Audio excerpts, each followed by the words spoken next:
Veterans dinayo ang lalawigan ng Cavite upang bigyan ng tulong ang mga veterano sa lugar. Nagbabalik si Joseph Parafina.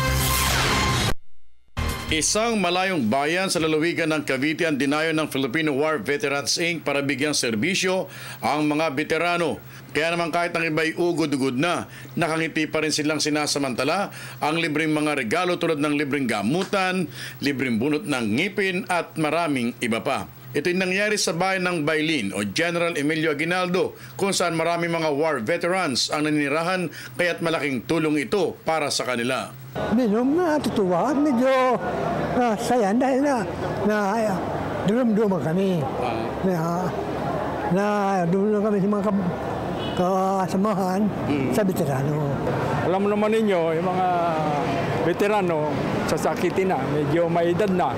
So, yung hindi makapunta, yung mga anak sila pumupunta, at mayroon din silang association na Son and Daughter Association.